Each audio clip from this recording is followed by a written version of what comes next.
আজকে ঈদের প্রায় 12-13 দিন হয়ে গিয়েছে। তো আজকে আমরা বেড়াতে যাব নানু শাশুড়ির বাড়িতে। তো হ্যালো, আসসালামু আলাইকুম, welcome to our page Aladdin and genie. সবাই আশা করছি ভালো আছেন, আমরাও ভালো আছি আলহামদুলিল্লাহ। লাল একটা টুকটুকে শাড়ি পরে রেডি হয়ে নিয়েছি, বলতে গেলে একটু বিয়ে বিয়ে ভাইবস দিচ্ছে, বাট আমি বিয়ে খেতে যাচ্ছি না। ওই যে বললাম নানু শাশুড়ির বাড়িতে বেড়াতে যাচ্ছি।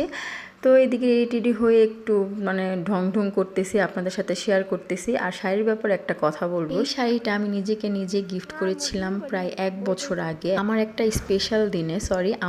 স্পেশাল দিনের জন্য। সেটা ছিল আমাদের ম্যারেজ ডে। কয় বছরের ম্যারেজ ডে সেটা নাই বললাম। তো ভেবেছিলাম এই শাড়িটা পরে সুন্দর একটা ম্যারেজ ডে পালন করব, কিন্তু কপাল কি খারাপ দেখেন। আমার ম্যারেজ ডের তারিখের ঠিক 20 থেকে 22 দিন আগে আমার ছোট ভাইটা দুনিয়া থেকে চলে যায়, তাই আর ম্যারেজ ডেটা পালন করা হয়নি। ঠিক 1 বছর পর আজকে থেকে 2 দিন আগে আমাদের ম্যারেজ ডে ছিল, আর 2 দিন পরে যাচ্ছি নানু শাশুড়ির বাড়িতে বেড়াতে। ভাবলাম ম্যারেজ ডেও যেহেতু কয়দিন আগে গিয়েছে, আবার নানু শাশুড়ির বাড়িতেও বেড়াতে যাচ্ছি, তাহলে এই শাড়িটাই পরা যায়। তো যেই ভাবা সেই কাজ, লাল শাড়ি পিন দিয়ে চলে যাচ্ছি নানু শাশুড়ির বাড়িতে। তো এইদিকে পথে থামিয়ে ভালো মানুষ মিষ্টি নিয়ে নিচ্ছে। তো এখান থেকে মিষ্টি নিয়ে আমরা চলে যাচ্ছি এখন নানু শাশুড়ির বাড়িতে। তো এই তো বাড়িতে তো চলে আসলাম। তো আমাদের প্রথমে শরবত, হাবিজাবি নাস্তা অনেক কিছু দিয়েছে। তো আমি জাস্ট শরবতটাই খেয়েছিলাম, আর এদিকে নানু শাশুড়ির সাথে একটু ভিডিও ক্লিপ নিয়ে নিলাম। আর আমার নানু শাশুড়ির জন্য সবাই দোয়া করবেন, আল্লাহ তাকে আরো বেশি বেশি হায়াত দেখ। তোমার জন্য খাবার চলে আসছে, বেবিটার জন্য আগে আগে কি আসছে?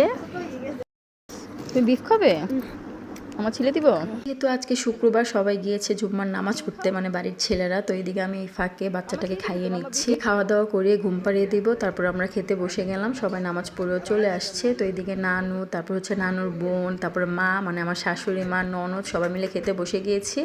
এই তো দেখতে পাচ্ছেন নানু আর নানুর বোন একসাথে বসা। তো এইদিকে ছিল মুরগির রোস্ট, তারপর বেগুন দিয়ে আলু ভাজি, তারপর গরুর কালো ভুনাই বলা যায়, একদম মাখো মাখো ভুনা যেটাকে বলে। তারপর ছিল তেলাপিয়া মাছ ভাজা, লাল মুরগি আলু দিয়ে ঝোল, বেগুন, সিমের বিচি দিয়ে শুটকির তরকারি, সালাদ, লেবু, ডিম, এগুলো তো ছিল। আর গরমে আরাম 7 আপ। ওই যে দেখতে পাচ্ছেন গোলাপি কালার হালকা, এটা ছিল আমার নানু শাশুড়ির, সাথে ছিল তার বোন। এই তো আমার শাশুড়ি মা। আমার শাশুড়ি মা হচ্ছে আমার নানু শাশুড়ির 5 মেয়ের মধ্যে সবার বড় মেয়ে, কিন্তু দেখে মনে হয় সে সবার ছোট।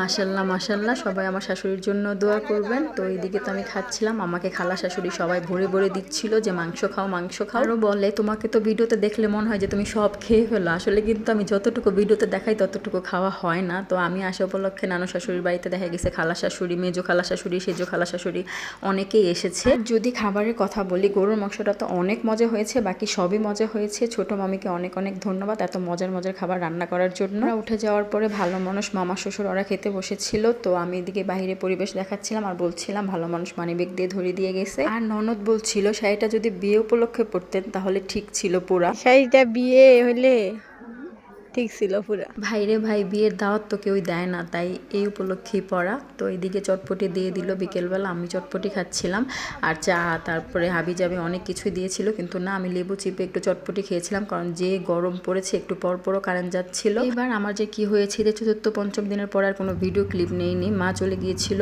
আগের দিনই, তো মা আর বাবা চলে গিয়েছিল, বাবা খেয়ে দিয়ে চলে আসছে মাকে দিয়ে। তো মাকে বলছিলাম আপনি চলে যান বেড়াতে, আমি বাড়ির দখলে আছি, সবার দেখাশোনা করবো, কারণ মা বাড়ি ছাড়া কোনোখানে বেড়াতে যেতেই পায় না। তোমাকে নিয়ে এখন বাড়ির উদ্দেশ্যে রওনা দিয়েছি। আল্লাহ হাফেজ।